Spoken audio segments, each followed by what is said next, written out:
ያንቋሽሻት ነበረ። የኔን ሙያ እንደሆነ ጠንቅቀህ ታውቀዋለህ፣ እኔ እሰራለሁ በማለት ወደ ኩሽና ማምርታለች። ይህንን ምግብም እሷ እያስተካከለች ነው።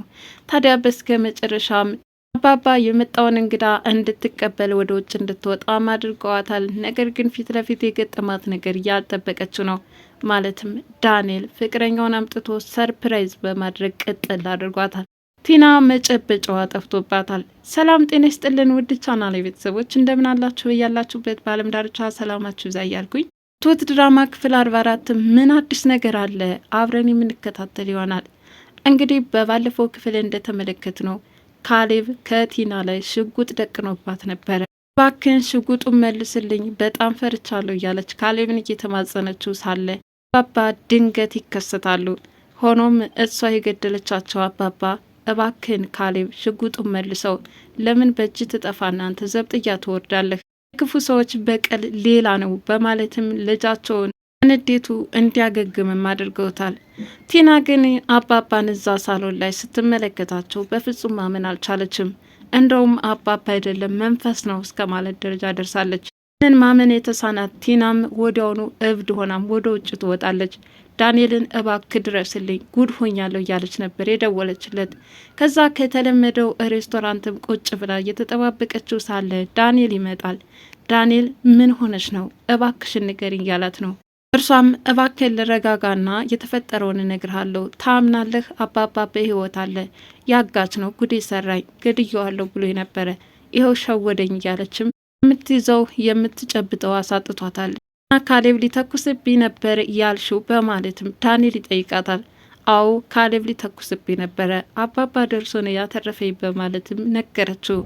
ይሄኔ ዳንኤል የገደልሽው አባባ መጥቶ አዳነሽ አይደል እያለም በድርጊቷ ሊያስታውሳት ፈልጓል። ሷም ሙቻለው የሚለውን ሙዚቃ መቀኘቷን ቀጥላለች። በሌላ በኩል አባባ አሁን ልጃቸውን እየመከሩ ነው። ማለትም አንተ እሷን ገድለህ ወደ ዝብጥያ ብትወርድ ከዛስ አንድ ልጅን አጣውትም አይደል? ይህን ሁሉም አድርገው እኮ አንተ እንድትጠበቅና ደህና እንድትሆንልኝ ነው። መውረስ ይህም ሁሉ ክፋት የተጓዘችበት አንተ እስር ቤት ገባህ ማለት አንቱ ሆነም አይደል? ለምንድነው ልጅ የማታስተውለው? በማለት ካሌብ በስሜታዊ ተነሳስቶ ሊሰራ የነበረውን ወንጀል ትክክል እንዳልሆነ አባባም ነግረውታል። ራሷ ቲና ያንን ሁሉ ካደረገች በኋላ ቤቱን በሰላም ለቃ ስትወጣ አባባ እንዴት ዝም እንዳሏት እሷ ራሱ ግራ ገብቷታል። አባባ ለምን ዝም ብሏት ቲና እንድትሄድ እንደፈቀደላት ሲመጣ እንጠይቀዋለን እያለች ነው። ካሌብም የአባዬ ነገር በጣም ግራ ጋብቶኛል፣ አንቺ ግን ሳላመሰግንሽ አላልፍም። በህይወቴ ብዙ ነገር እየተከላከልሽልኝና ብዙ ቀና ነገሮችን እያስተማርሽኝ እዚህ አድርሰሽኛል በማለት ስለ እሷ መልካምነትና ቀናነትም አውርቶም አልጨረሰም። ትሁት እባክህን አታሽኮርመመኝ በማለት ነበረ ንግግሩን እንዲቋጭ አደረገችው። አባባ ከቤት እንዳለ ዳኒ ከቲና ጋር ተገናኝቶ የሰማውን ከሰማ በኋላ ቀጥታ የአባዬን ጉልበት በመሳም እንዴት ሰነበት በማለት ሰላምታ ይለዋወጣሉ። አባባም ልጄ ምነው ሰሞኑን ቤታችን ጠፋሳ አስቀይመን ይሆን እንዴ? ትህትና የታከለበት ንግግር ነበር የተናገሩት። ዳንኤልም አይ በፍጹም አባዬ ጭራሽ እንደውም እኔ ነኝ ያስቀየምኩ፣ ከዚህ በኋላ ግን ልክስ ግድ ይለኛል። እነዛ መጥፎ ነገሮችን ሁሉ ትቼ አሁን በመልካም ነገሮችን ለመሄድ ስታይሌን ቀይር ያለው በማለት አሁን ዳንኤል የቀድሞ ማንነቱን ሙሉ በሙሉ እንደቀየረና ከዚህ በኋላ አባባ የሚሉትን መስማት እንዳለበትም ነግሯቸዋል። አባባ በጣም ተደሰቱ። አሁን የሚቀረኝ ነገር አንድ ነገር ነው፣ ይህንን እንድታደርግልኝ ደግሞ ያንተን ፍቃድ እጠይቃለሁ በማለት ለአባባ ይነግሩታል። ማለትም ኤደንን እንዲያስታርቀው ነበረ የዳኒ ጥረት። አባባም ወደ ነበረ ፍቅራቸው እንድትመለሱ የእርሷ ፍቃድ ያስፈልጋልና መጀመሪያ ኤደን ትጠየቅ ነበር ያሉት። ኤደንም እንግዲህ ወደዛ ቤት ተከስታ በጣም ደስ ብሏታል። ማለትም በተፈጠረው ነገር አባባ ከነበሩበት ታስረው ተፈተው አሁን ላይ ወደ ቤታቸው በሰላም መገናኘታቸው ከስንት ጊዜ በኋላ እንደዚህ ተሰባስበን ቡና መጠጣት መጫወት ስለቻለን በጣም ደስ ብሎኛል እያለችም ጨዋታቸውን ቀጥለዋል። አባባም ዳንኤል በነገራቸው መሰረት ኤደን የዳንኤልን በደል ይቅርታ እንድታደርግለትና ወደ ቀድሞ ፍቅራቸው እንዲመለሱም ይነግራታል። ኤደን በፍጹም አባዬ ሊሆን አይችልም አለቻቸው። እንዴት ነው የማይሆነው? ነገሮችን ቀለል አድርገሽ አስቢያቸው።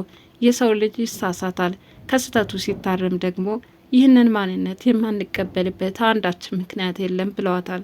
ሆኖም ኤደን አሁን ወደ ማመኑ ደረጃ ስትደርስ በስከ መጨረሻም ግን በሙሉ ልቤ እንኳን ልቀበለው ከባድ ስለሆነ ምናልባትም አንዳንድ ነገሮችን ከውጭ ሁኜ መከታተል ይኖርብኛል፣ ሌላኛው የምርመራ ሂደት እንዲኖረን እፈልጋለሁ በማለት መመርመር እንዳለባቸው ለአባባ ነግረዋለች። አባባም የኤደንን ሀሳብ ተቀብለውታል። በቃ ጥሩ ነው ልጄ አስቢበት ብለዋታል። ቲናም ያንን ሁሉ ካደረገችና ሁኔታዋ ከተጋለጠባት በኋላ ሳታፍር አሁንም አይኗን በጨው አጥባ ወደዛ ቤት ተከስታለች። ትሁት አይንሽን በጨው አጥበሽ መጣሽ አይደለ? ምን ልታደርግ መጣሽ ብላታለች። ቆይ አንቺማ ባልሰራልሽ የሚለው የሁልጊዜ ፉከራዋም እንደቀጠለ ነው። ካሌብ ግን የቲና አመጣጥ በጣም ስላናደደው ምን ልታደርግ መጣሽ ውጭልኝ በማለትም ሲሰድባት ነበረ። እሷ ግን አልወጣም ባለቤቴ እኮ ነህ አክብረ ልትይዘኝ ግድ ይልሃል በማለት ፍጥጥ ብላለች። እስከ መጨረሻ ምግብ እንድትሰራላትም ትሁትንም እየጠየቀቻት ነበረ። ትሁት ከዚህ በኋላ ስለ አንቺ ጉዳይ አይመለከተኝም፣ አንቺም እኔን የማዘዝ መብት የለሽም በማለትም ነግራታለች።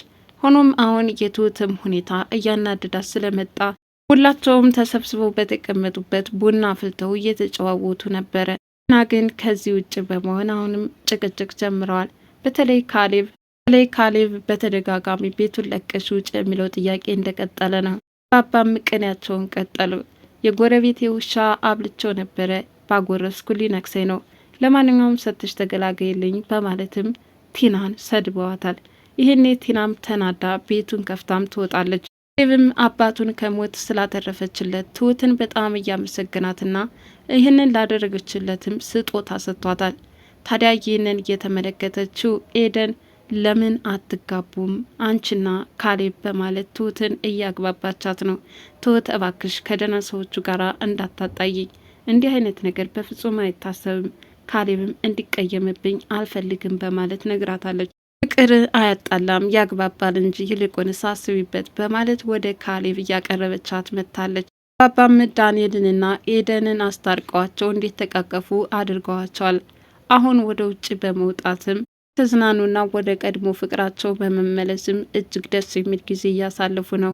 ካሌብና አባባም ዳንኤልን ሰርፕራይዝ ማድረግ ይፈልጉ ስለነበረ አንድ ጓደኛዬ እጮኛውን አምጥቶ እያስተዋወቀኛል፣ ምግቡን ማን ይስራው እያሉ እያወሩ ነው።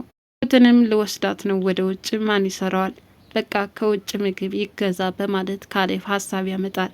አባባ ቤቴ ሞልቶ ተርፎ ለምንድን ነው የሚገዛ?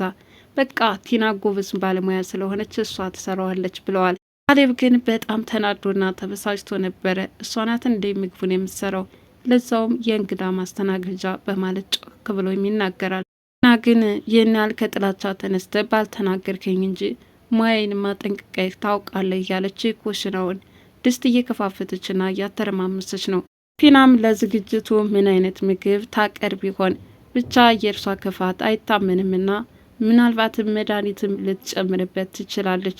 ሆኖም እርሷ ከኩሽና ባለችበት ሰዓት ዳኒና ኤደን ወደ ቤትም ተቃርበዋል። ይሄኔ ስልክ ለአባባ ቴክስት ይላክላቸዋል። ያን በመጥራትም እንግዳ መጥቷልና ከውጭ ተቀበዩ ብለዋታል። ይሄኔ ትሁት በጣም ዝንጥ ብላ ከካሌብ አጠገብ ተቀምጣለች። እነሱ ቤተሰባዊ ጨዋታ እየተጫወቱ ግን አሁን የኩሽናውን ስራ ተተክታ በሰራተኝነትም እያገለገለች ነው። በስከ መጨረሻ አባባ አንተ አትሻልም ወይ የሚል ነገርን ተናግራለች። አይሆንም አንቺ ተቀበያቸው በማለት እሷ እንድትቀበላቸው ወደ ውጭ ተልካለች። ፊት ለፊት ያጋጠማት ነገር ቢኖር ግን ኤደንና ዳኒ ፍቅራቸውን እየተገላለጹ ነበረ የተመለከተችው።